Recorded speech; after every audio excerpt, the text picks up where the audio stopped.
सर्वांना नमस्कार. आपण पाहतोय प्रेमात पडताना भाग 6. तो व्हिडिओ पाहून कबीरच्या हातातील कॅमेऱ्याचे सुटे भाग जमिनीवर गळून पडले. खोलीतल्या एसीची थंड हवा अजूनही कबीरच्या कपाळावर घामाचे थेंब जमा झाले होते. स्क्रीनवर दिसणारी ती मुलगी सईच होती. तिची तीच काळी कुर्ती, तिचे तेच लांब केस आणि तिचा तोच करारी आवाज.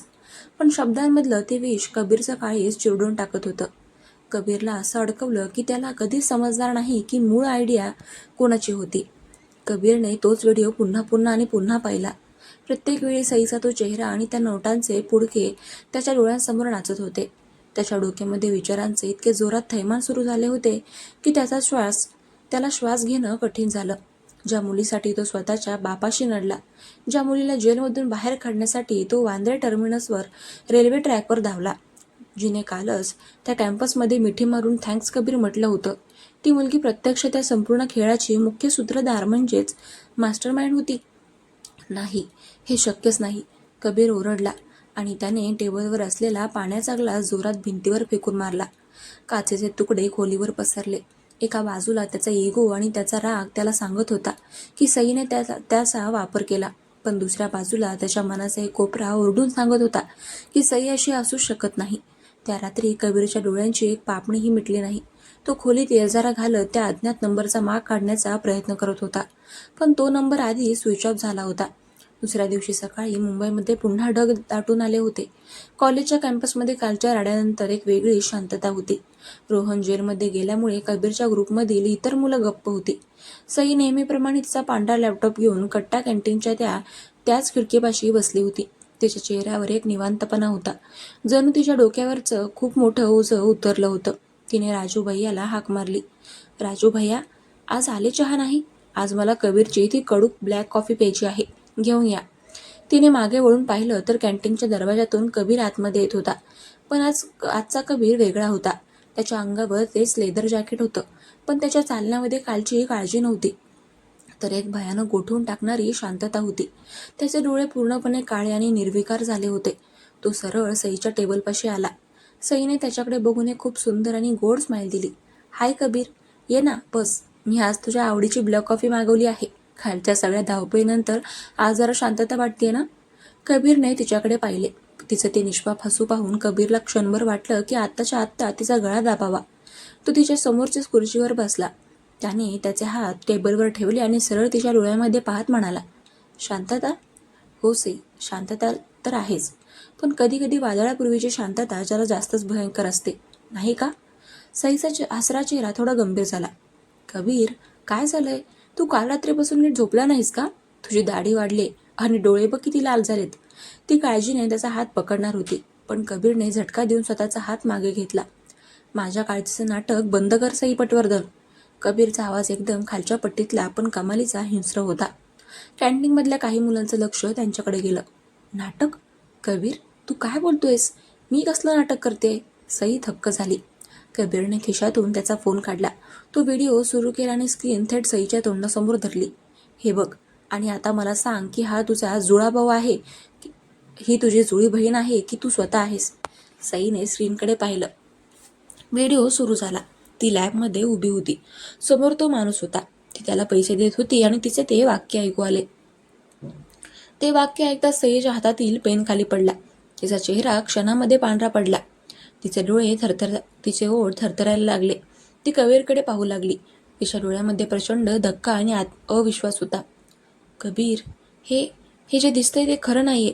हा व्हिडिओ. सई बोलणार तोच कबीरने टेबलवर जोरात हात मारला. Shut up, just shut up Sai. Kabir रागाने उभा राहिला. तू मला मूर्ख समजत होतीस ना? पहिल्या दिवसापासून तू हा गेम प्लॅन केला होतास. तुला माहिती होतं की रोहन माझ्यावर जळतो. तू आधी माझ्याशी पंगा घेतलास, जेणेकरून माझं लक्ष तुझ्याकडे जाईल. मग तू रोहनला हाताशी धरून माझ्या लॅपटॉपवरून पैसे ट्रान्सफर करायला लावलेस आणि नंतर स्वतःच देवमाणूस बनून पुरावा घेऊन आलीस. कशासाठी सई? कशासाठी केलाच हा सगळा तमाशा? कॉलेजची स्कॉलरशिप हवी होती की माझ्या वडिलांकडून मोठी रक्कम उकळायची होती? सईसुद्धा खुर्चीवरून उठली. तिच्या डोळ्यामध्ये आता अश्रू होते, पण त्यासोबतच कबीरच्या अविश्वासाचा रागही होता. कबीर, तुझी हिंमत कशी झाली माझ्यावर असा घाणेरडा संशय घ्यायची? मी तुला वाचवण्यासाठी सायबर लॅब हॅक केली, जेलमध्ये गेले, माझ्या आईवडिलांची इज्जत पणाला लावली, आणि तू एका फालतू एडिट केलेल्या व्हिडिओवर विश्वास ठेवून मला चोर ठरवतोयस? हा व्हिडिओ एडिट केलेला नाही आहे सई. तुझा आवाज, तुझी कुर्ती, तुझा चेहरा सगळं ओरडून सांगतंय की तू रोहनपेक्षाही मोठी गुन्हेगार आहेस. रोहन तर फक्त एक प्यादं होतं, खरी बुद्धी तुझी होती. मला वाटलं होतं तू वेगळी आहेस, पण तू तर या कॅम्पसमधल्या सगळ्यात घाणेरड्या मनाची मुलगी निघालीस. कबीर अत्यंत क्रूर शब्दामध्ये बोलला आणि तो मागे वळला. कबीर, ऐक माझं. जर तू आज आता इथून निघून गेलास ना, तर आपल्यातलं सगळं काही संपेल. पुन्हा कधीच माझ्यासमोर येऊ नकोस. सई मागे ओरडली. कबीर सुद्धा थांबला नाही. तो तणतणत कॅन्टीन बाहेर पडला. बुलेटवर बसला आणि वेगाने कॉलेजच्या गेट बाहेर निघून गेला. सई तिथेच कॅन्टीनमध्ये सर्वांसमोर कोसळली. ती बाकावर बसून दोन्ही हातांनी तोंड दाबून रडू लागली. तिची मैत्रीण अंजली धावत तिच्या जवळ आली आणि तिने सईला मिठी मारली.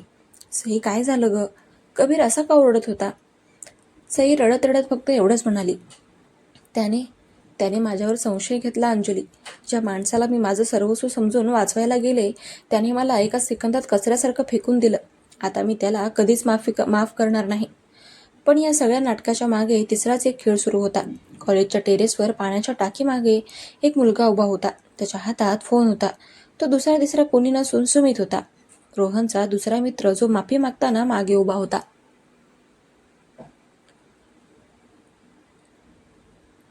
सुमितनेच तो व्हिडिओ कबीरला पाठवला होता. सुमित हळूच हसला आणि त्याने जेलमध्ये असलेल्या रोहनच्या मोठ्या भावाला फोन लावला. बाई, काम झालं. कबीर आणि सईमध्ये अशी आग लावली की आता ते आयुष्यभर एकत्र येणार नाहीत. रोहनला जेलमध्ये पाठवल्याचा बदला पूर्ण झाला. आता कबीर एकटा पडलाय. त्याला संपवणं सोपं आहे. सुमित कुत्सितपणे हसत म्हणाला. कथा आता एका अत्यंत गंभीर वळणावर आली होती. कबीर रागाच्या भरात आंधळा झाला होता आणि सईचा स्वाभिमान दुखावला गेला होता. दोघेही एकमेकांचा चेहरा बघायला तयार नव्हते.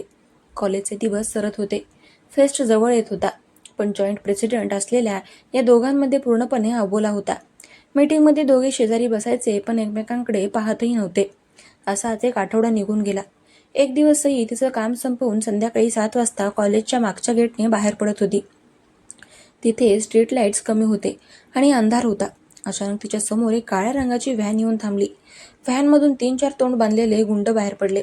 सई काही समजण्याच्या आतच त्यांनी तिच्या तोंडावर क्लोरोफॉर्मचा रुमाल दावला. सईने प्रतिकार करण्याचा प्रयत्न केला. तिची बॅग जमिनीवर पडली, पण 2च सेकंदात ती बेशुद्ध झाली. गुंडांनी तिला गाडीत टाकलं आणि व्हॅन वेगाने निघून गेली. त्याचवेळी कबीर त्याच्या बुलेटवरून कॉलेजच्या मुख्य गेटकडून घराकडे निघाला होता. गल्लीच्या कोपऱ्यावर आल्यावर त्याला जमिनीवर काही पडलेलं दिसलं. त्याने गाडी थांबवली आणि खाली उतरला. त्याने जमिनीवर पडलेली वस्तू उचलली. तो सईचा पांढरा लॅपटॉप आणि तिची बॅग होती. कबीरचं हृदय एकदम धडधडलं. त्याने आजूबाजूला पाहिलं. तिथे सई नव्हती, पण जमिनीवर गाडीच्या टायरचे मोठे ओरखडे होते. कबीरला एका क्षणामध्ये समजलं की सई खूप मोठ्या संकटात आहे. त्याचा तो राग, त्याचा तो इगो एका सेकंदात हवेमध्ये विरघळला. त्याला जाणवलं की जरी तो तिच्यावर रागावला असला, तरी तिच्यावर त्याचं अथांग प्रेम होतं. तिच्या बॅगेमध्ये सईचा फोन वाजत होता. कबीरने घाईघाईने फोन काढला. स्क्रीनवर एका अनोळखी नंबरवरून फोन होता. कबीरने फोन उचलला आणि कानाला लावला. हॅलो, सई पटवर्धन? पलीकडून एक जड आणि क्रूर आवाज आला. मी कबीर बोलतोय. सई कुठे आहे? कबीर ओरडला. ओहो, मिस्टर कबीर राजाध्यक्ष, किंग स्वतः लाईनवर आहे तर. ऐक कबीर, तुझी ती लाडकी क्वीन सध्या आमच्या ताब्यात आहे. जर हिला जिवंत बघायचं असेल तर आज रात्री ठीक 12 वाजता मुंबईच्या जुन्या बंद पडलेल्या मरीन मिलमध्ये ये. आणि हो, एकटाच ये. पोलिसांना सांगायचा प्रयत्न केलास तर हिची फक्त डेड बॉडी मिळेल. फोन कट झाला. कबीरच्या पायाखालची जमीनच सरकली होती. सईचं अपहरण झालं होतं. तो व्हिडिओ, तो संशय, हे सगळं तिला त्याच्यापासून दूर करण्यासाठी आणि तिला एकटी पाडण्यासाठी रचलेलं कारस्थान होतं. हे कबीरला आत्ता समजलं होतं. पण आता पश्चाताप करायला वेळ नव्हता. सईचा जीव धोक्यामध्ये होता. कबीरने बुलेटचा एक्सिलेटर पिळला. रात्रीचे 9 वाजत आले होते. मुसळधार पाऊस पुन्हा सुरू झाला होता आणि कबीर एका भयानक मृत्यूच्या खेळाच्या दिशेने निघाला होता. तो सईला वाचवू शकेल का? सुमितचा पुढचा प्लॅन काय असेल? तुम्हाला काय वाटतं, पुढच्या भागात काय होईल? कमेंट करून नक्की कळवा. आणि हो, आपल्या चॅनलला सबस्क्राईब करायला विसरू नका. भेटूया उद्याच्या भागात.